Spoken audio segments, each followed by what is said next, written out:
News 10, this is where we will now be studying, and this is where I will be also discussing and trying to prove that Michael, the archangel, has a big dealing in our scriptures of truth. Big part that he plays. Daniel's 10. In the 3rd year of Cyrus, king of Persia, a thing was revealed unto Daniel, whose name was called Belshazzar. And the thing was true, but the time appointed was long, and he understood the thing, and had understanding of the vision. In those days I, Daniel, was mourning 3 full weeks. I ate no pleasant bread, neither came flesh nor wine in my mouth, neither did I anoint myself, said, till 3 whole weeks were fulfilled. And in the 24th day of the 1st month, as I was by the side of a great river, which is Hadekel, then I lifted up my eyes and looked, and behold, a certain man, clothed in linen, whose loins were girded with fine gold of Upas. His body also was like the beryl. Let's stop right there. Hold that page. Turn to Revelations 1:12 as you hold that page. And the word says in Revelations, and I turned to see the voice that spake with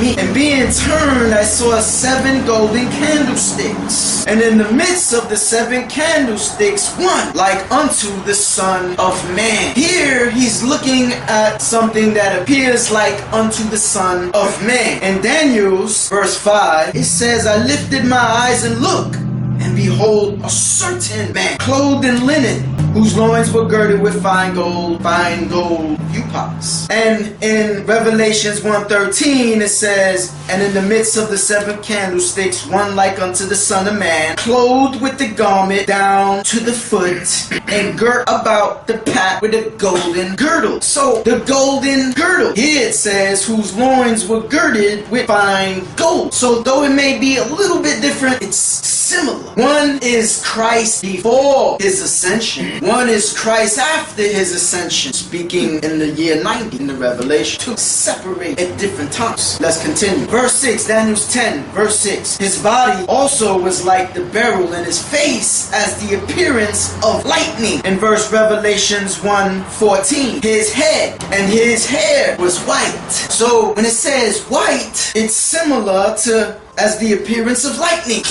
White. And not only was his head and his hair white, but it was white as snow. It says as snow, just like wool. Like wool is white. When you see a sheep, you see a goat, you see white. You think white. When you think of sheep, white. So it's white like a sheep. White as snow, it says. And his eyes were as a flame of fire. His eyes were flames of fire. And here it says in Daniel's 10 verse 6, and his eyes as lamps of fire, and his arms and his feet in the color of polished brass. If I take off my feet right now, it look kind of. His head was white, his feet are like polished brass. Polished brass. Here it says polished brass. In Revelations 1:15, and his feet like unto fine brass. So if you take off your foot right now, it's going to look white, it's going to look red, it's going to look different from the rest of your body. Like a little goldish color maybe, okay? Here it's saying that his feet were like fine brass. In verse Daniel's 10:6, it says his feet was like the color of polished brass. So here we're seeing a similar to the certain man in Daniel's 10 and in Revelations 1, like unto the Son of Man. And it says, and his voice as the sound of many waters in Revelations 1:15. And in Daniel's 10 verse 6, and it says, in his voice of his words like the voice of a multitude. So there's a similarity. Showed you before how an angels came down in the form of man, and also 2 left to destroy the city, and 1 was actually the Lord who stood with Abraham. But obviously in the past who called any angel Lord. They seen something murdered Lord. So that's a controversial issue, but to me I'm still thinking it was Jesus who said Lord, and that I am appeared as a man to Abraham. So here Daniel's is seeing a vision of a certain man that also appears as the same similarities as the one in Revelation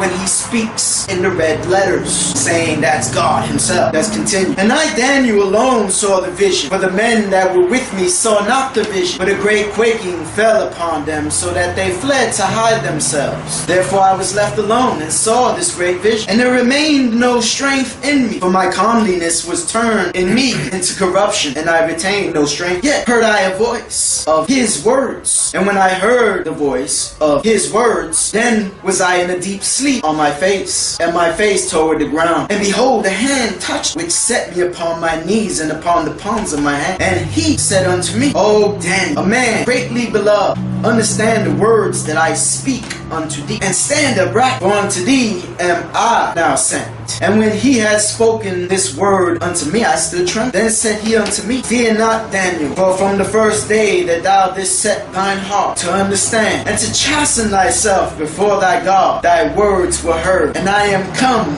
for thy words. But the prince of the kingdom of Persia withstood me 21 days. Now, we see here an angelic being talking to Daniel. This angelic being is referenced as God.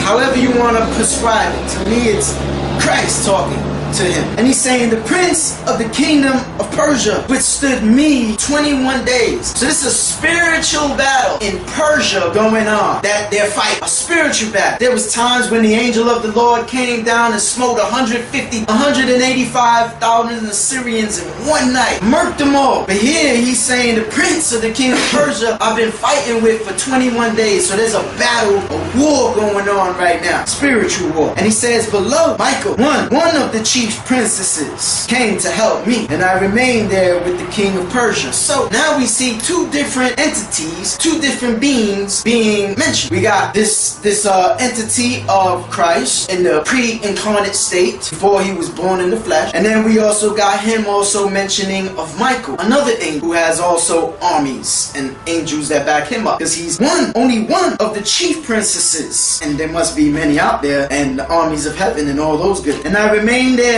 with the king of Persia. Now I am come to make thee understand what shall befall thy people in the later days. But yet the vision is for many days. And when he has spoken such words to me, I set my face toward the ground and became dumb. And behold, one like the multitude of the sons of men touched my lips. Then I opened my mouth and spake, said unto him that stood before me, O my Lord, by the vision my sorrows are turned upon me, and I have retained no strength. For how can the servant of this, my Lord, talk with this, my Lord? For as for me, straightway there remained no strength in me, neither is there breath left in me. Then there came again and touched me one like the appearance of a man, and he strengthened me, and said, O man, greatly beloved, fear not.